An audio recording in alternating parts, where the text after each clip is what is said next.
The Gwaltney Group. The following is a sponsored program paid for by Robin Gwaltney. Gwaltney Group. RE/MAX results. Welcome to Rochester Real Estate, featuring Robin Gwaltney from Gwaltney Group-RE results and Andy Brownell. Here's Andy Brownell on Rochester's News Talk, 1340 KROC AM and 96.9 FM. Good morning.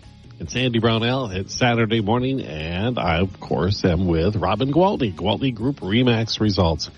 Good morning, Robin. Good morning. Oh, my goodness.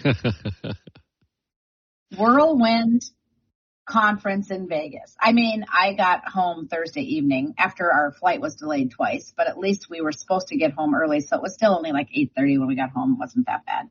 But, yeah, I have to say there was a lot of buzz at conference this year. What's going to happen in the future with real estate? You know, just kind of like we talked about last week. We talked about, you know, what is this pending lawsuit or the settlement going to look like for realtors? And it was very reassuring to hear that, you know what, despite of what the headlines might say, realtors are not going to start working for free. It's not going to become charity work. We're going to get paid, and maybe the way we get paid is different. You know, maybe it will be that the buyers, and in many states it does work that way. You know, maybe the buyers will pay the commission for the buyer's agent and the sellers will pay the commission for the seller's agent. But if so, then the buyers will probably take that into consideration when they make their offer and offer a little less than they would if the seller were paying. So it's all going to come out in the wash. I was going to say, when you talked about this last week, ultimately the offer is the offer, right? I mean, it's right. Exactly. And that is where it is, and how the money gets divided out is something that gets worked out. Correct. And what I did learn is that only 18 states in the whole United States use the contracts that we've been using my entire career, which is a contract that gives us the right to represent a buyer.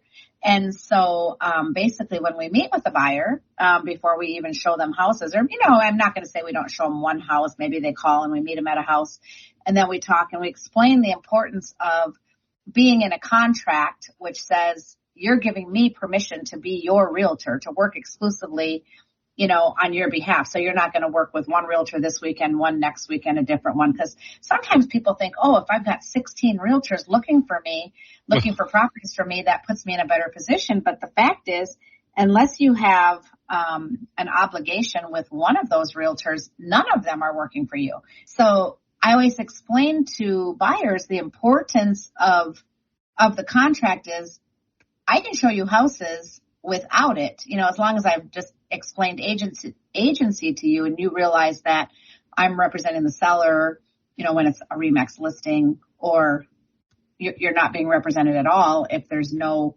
contract, right? So I always tell people, don't be afraid of the contract, because it is a contract, it's legal and it's on paper, but I'm not going to work for somebody who doesn't feel comfortable working with me. If they don't feel like I'm doing what I promised them I would do, then we're going to end that contract in a quick hurry. And I'll knock on wood. That has never happened to me. So I do work hard and keep my customers happy, thank goodness. But the fact is that if you're my customer, I owe you no fiduciary duties. If you become my client, it is a whole different ballgame. Now, anything I know that could affect the sale of that property, I'm obligated to tell you. I'm just really working much harder for you, right? And like, let's say I know what you're looking for and you're my client.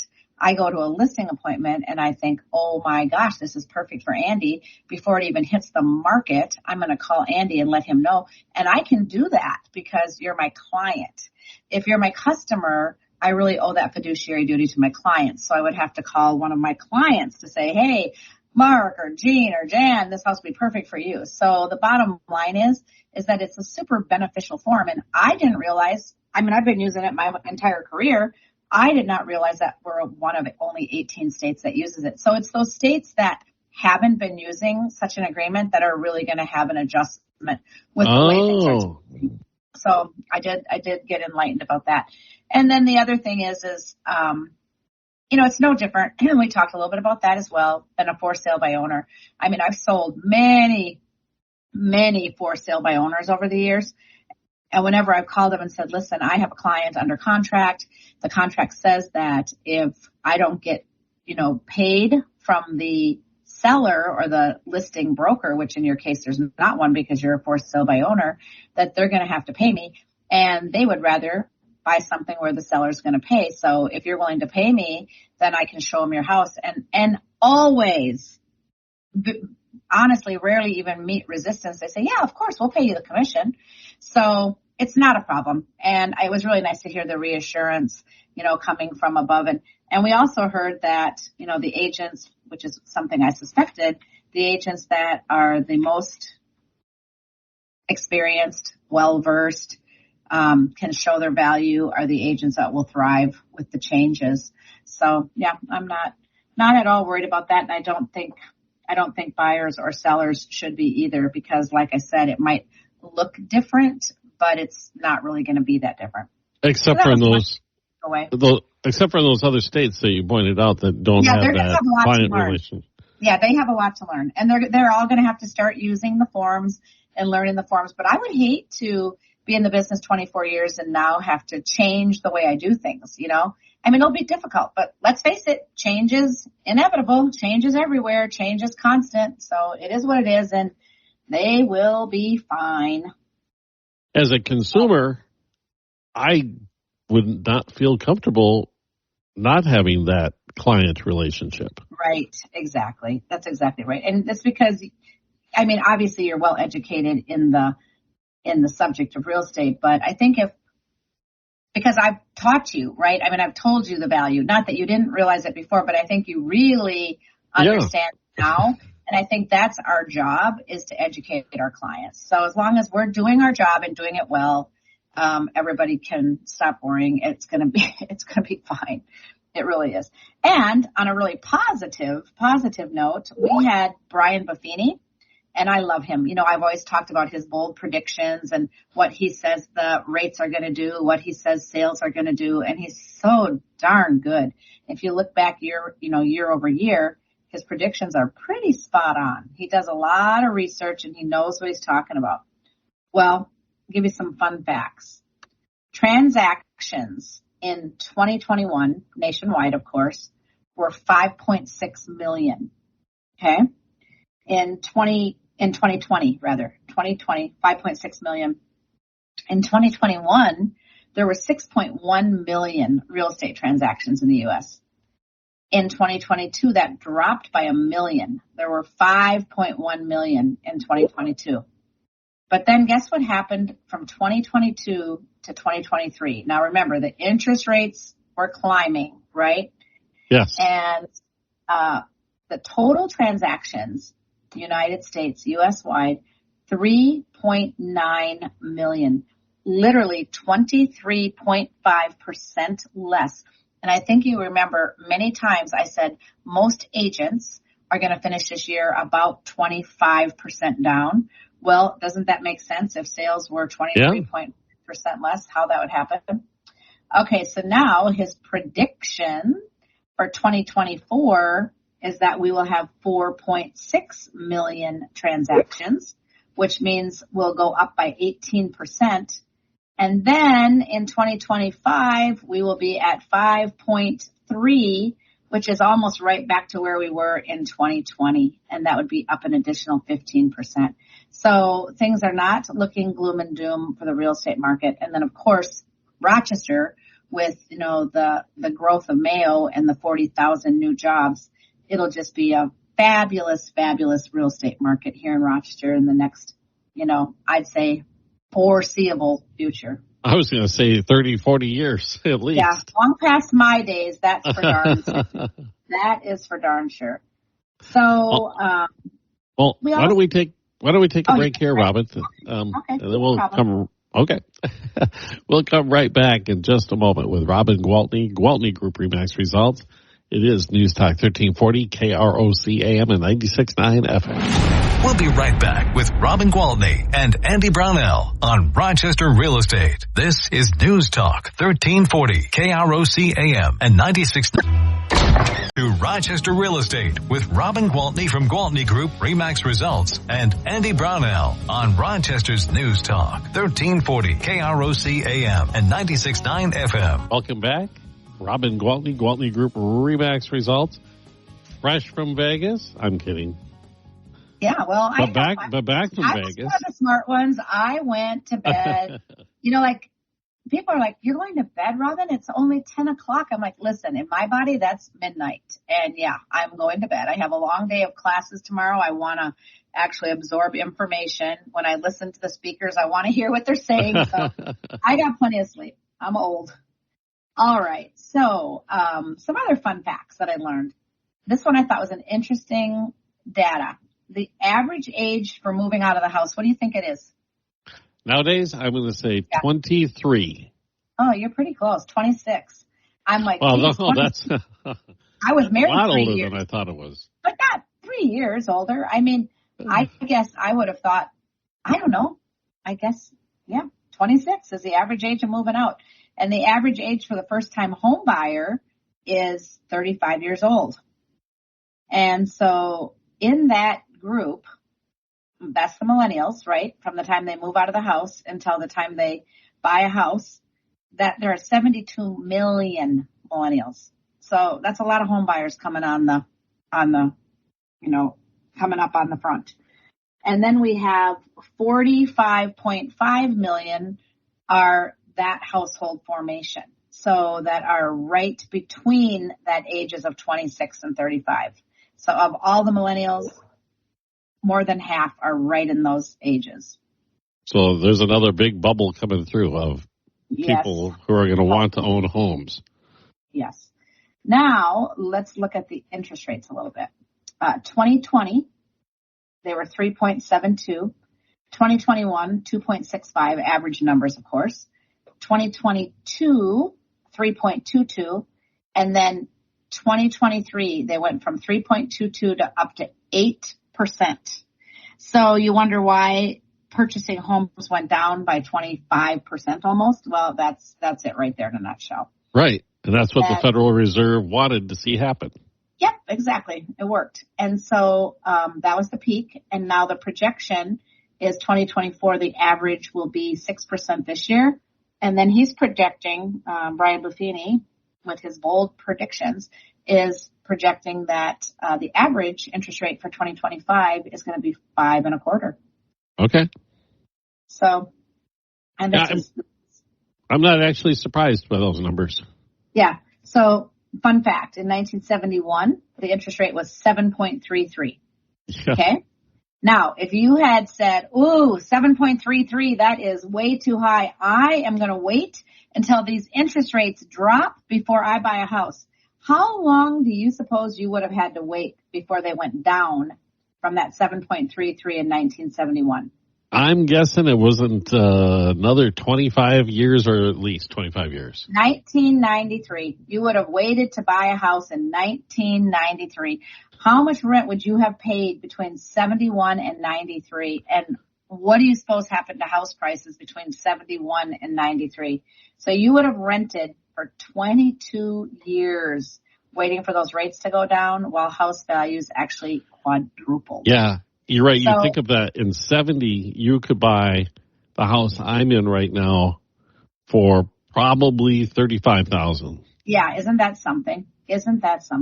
So so the bottom line is, I'm going to tell you, if you're waiting until the interest rates go down, just buy now. I mean, even though he's predicting they're going to go down a little, the prices are going to keep going up. The prices are continuing to go up, up, up.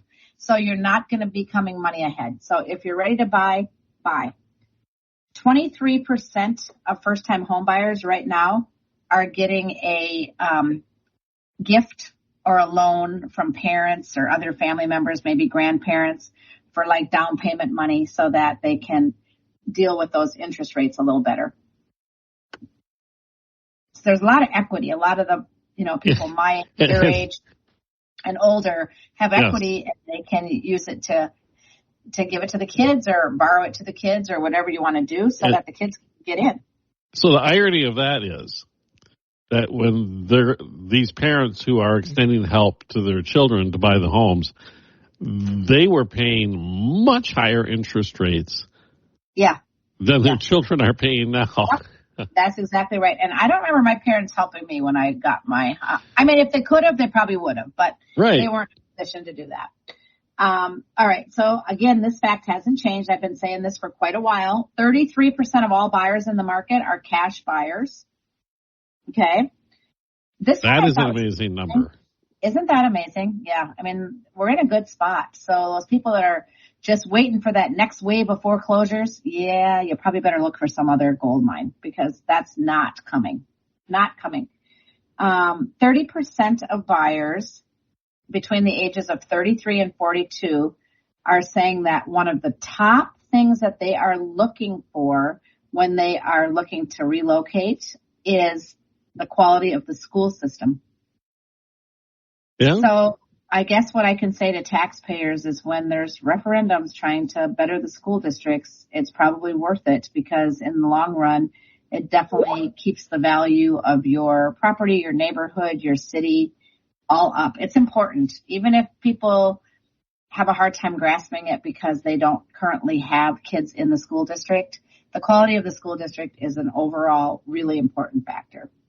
I personally know people who lived in the Sun Belt and moved back to Minnesota once they had the kids because of the school system situation. Mm-hmm. We're lucky. We have a very good school system here, and we're very, very lucky. 7 million people in the U.S. will turn 65 years old in the next 2 years. That sound familiar? Not in 2 years, but getting close. Close, yeah, getting close. So in 2023, well, actually, in 2022, Canadian buyers in the U.S. increased by 31% year over year. And in 2023, Canadian buyers in the U.S. increased another 20% year over year. So people are coming from Canada. It's very, very expensive to buy in Canada. And people are coming from Canada and they are buying homes. And of course, you can probably guess where they're buying. It's not so much Minnesota. It's all along the coast, Florida and California, Texas. So yeah, they're not probably interested in moving from Canada to, or not even. It'd be interesting to see which parts of Canada have the highest migration, if it's, Montreal or Toronto, or if it's British Columbia. A lot of them buy homes in the U.S. as second homes or investment properties as well. Oh, okay. Because their money can go so much further here because real estate's so expensive in Canada. All right. So this was, I thought, another fun fact. I think I've covered these things before, but it's all new information, fresh information. The 10 top reasons people will be moving in 2024. Family ties, right? I tell you, most of my clients are grandparents coming to Rochester because their kids took a job at Mayo and their grandkids are here and they don't like being away from the grandkids. So they'll follow them around the country, which is, I would do the same if I had them. Need a bigger space. People love the rate that they have, in the house that they have, but the house just no longer fits them. So they're going to finally give up on that. I've been holding on to this house just because I've been in love with my 3% interest rate. Right. And it's fine for the little kids, but once they're teenagers, you got to have the space. Right. And legacy real estate. So basically, again, more parents and grandparents helping the next generations buy real estate. Number 5, people want a vacation home. Number 6, lots of equity, so lots of choices. Number 7, move into a better neighborhood. Number 8, time to downsize. Number 9, just relocating out of the area. And number 10, a change of work or change of life, marriage, divorce, death. So all the normal stuff. All right. Well, this is a great moment to take a break then. We'll come back and chat some more with Robin Gwaltney, Gwaltney Group-RE results in just a moment on News Talk 1340, KROC-AM 96.9 FM. We'll be right back with Robin Gwaltney and Andy Brownell on Rochester Real Estate. This is News Talk 1340, KROC-AM and 96.9. To Rochester Real Estate with Robin Gwaltney from Gwaltney Group, RE/MAX Results, and Andy Brownell on Rochester's News Talk, 1340 KROC AM and 96.9 FM. News Talk 1340 KROC AM, 96.9 FM, Saturday morning with Robin Gwaltney, Gwaltney Group, RE/MAX Results. And Robin, anything else? Did you glean any more information from being the only person in the conference who was wide awake? Well, there might have been a few more. Scott was right there with me. Well, I learned that RE/MAX is still the number one, and everybody says every company is number one, but the most transactions per agent. So no one sells more real estate than RE/MAX. That's true worldwide. It's true nationwide. It's true right here in Rochester. I mean, I think the RE/MAX agents here in Rochester sell about 1/3 of the market. So number one, nobody in the world sells more than real estate than RE/MAX. 2 to 1, actually. So average RE/MAX brokerages, each agent sells 2 to every 1 that other brokerages sell. So really proud to be affiliated with that brand, for sure. And there's 140,000 plus agents. And I came back with a medal for being in the top 50. So I'm also pretty proud of that, and that's for our team. So Gwaltney Group is one of the top 50 teams in all of the United States. Wow. 140,000 agents. So yeah, it was very, we had a couple of different award ceremonies, a couple of different classes. We had Ellen DeGeneres as a speaker. We had met our new CEO. It was good. I'm ready to work. I always come back from conferences fired up. And you know what? The timing is perfect because I found an article in the National Association of Realtors that I found really interesting. And they say that they've analyzed the historical listing metrics and they've been able to pinpoint the absolute best time to put your house on the market. So mark your calendar because the week of April 14 could actually offer the perfect mix of market conditions according to a new Realtor.com study. All right. Says the study analyzes the trends of home sales, finds that sellers could potentially fetch as much as $34,000 more for their home if they list between April 14th and April 20th. That's crazy. It talks about spring being generally the high season for homes and just the perfect mix in the past of fewer days on the market, it says higher home prices historically. That week, they're typically 10.4% higher. And then it says increased buyer demand. That week, there's also 18.4% more online views per listing than any other typical week. And fast-paced sales, usually 9 days faster, they sell that week. And less competition from sellers. Typically, there are nearly 14% fewer homes on the market. So really weird statistics, but they're saying the absolute best week to put your house on the market is between the 14th and the 20th of April. Well, I would say then it's time to call now so we can say, what do you got to do to get ready? Let's get those pictures scheduled. So just telling you don't want to miss that window. There you go. All right. I imagine to wait till the next week is still pretty good. I'm sure if you start this week, the next week. This week, yeah. Yeah, our inventory is just plain down, and the bottom line is we're seeing, I have articles here that are saying mortgage rates are creeping down. We're seeing more and more applications for home purchases. New home sales are still cool, but they are up 6% over this time last year. So at least they're heading in the right direction. And let's see, I've got some listings that I would great. Talk about, if that's okay. Absolutely. All right. I've got a really nice townhome at 1012 Southern Ridge Drive. It is a 0 entry, so no stairs whatsoever. It's got 2 beds and 2 baths, and it has a 2-car garage, and it actually has a really nice little storage attic above the garage where you have a staircase built in, not just one of those pull-down ladders, but like a solid staircase that you can walk up, and there's a whole attic for storage up there, which is amazing. Yeah, the total square footage of the townhome, it is slab on grade, so it's 1,576 square feet. and that one is being offered at $364,900. So that's a hot little commodity. I bet that is. That sounds really great. Yeah, it's nice. And then I have a little house out in Stewartville, and this one is 603 3rd Street. And it's not that little. It's 2,000 square feet. 603 3rd Street, Southwest Stewartville, and it has 5 beds, 2 baths, a 2-car garage, and it's 1,331 square feet on the main floor, and then almost another 1,000 below. So it's just over 2,000 square feet, and that one's $279,900. Older that doesn't house. Look small at all. No, it was built in 1962, so it's a good year. Good year. Over in Waukesha, we have a new listing at 1006 Jefferson Avenue, and that one is also a ranch that was built in 1979. It has a 2-car attached garage, but then it has a big detached shed in addition. So that one is another 2,000 square foot house with 3 bedrooms and 1 bath, and that one is $269,900. And I have that one. Oh, brand new construction over in Wabasha. 3 beds, 2 baths. It is 1,076 square feet finished because the lower level won't be completely finished. And a 2-car garage, and that is $319,900, and it has a nice big lot, 0.83 acres. That is a nice lot.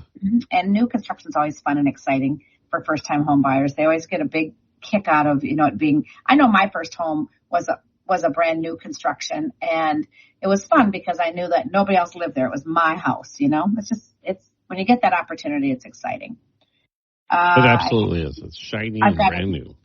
Yes. I've got another townhome up on Coral Court Northeast, so that nice subdivision up behind Mayo Northeast. And that one is a 2-bed, 2-bath, 2-car garage, another slab on grade, 1,652 square feet. That one's $359,900. That one was built in 2002 versus my one on Southern Ridge was built in 2010. And then I have, that one is sold. That one is sold. Things are not sticking around real long. We've got 5110 Lehman Lane Northwest. That's a 5-bed, 4-bath, 4,000 square feet house with a 3-car garage. It's a 2-story. That one's $565,000. Yeah, that's a nice big house in a nice, great neighborhood over there. Especially if you like to golf. It's real close to the golf course. And let's see, I think that about covered. Oh, no, I do have a great one down in Wabasha that, it's a big house. It is 5 beds, 5 baths, 5,000 square feet. It was built in 1981, but it's had upgrades to the kitchen and to the bathrooms, and it's in a really private, location down on what we call the prairie, down on, Sand Prairie. Yeah, and it has backwaters behind it. And that one is $764,900.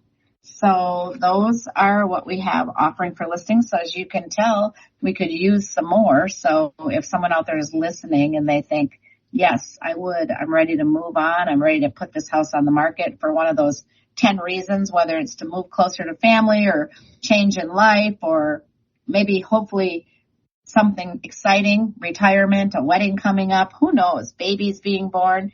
But there's lots of reasons to sell your house and move to someplace else, and we definitely would love to help you do that.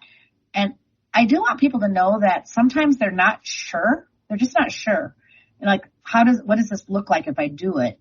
And so that's when we often get invited to come on in, take a look at the house, and just do our assessment and say, this is what we feel like you could sell this house for, and we're using data, not just it's not a wild guess or anything. And this is how much we feel like the house will sell for. This is how long we think it'll take to sell the house. This is what we'll do for you to get your house sold. And this is the timeline we would recommend to meet up with what your plans are.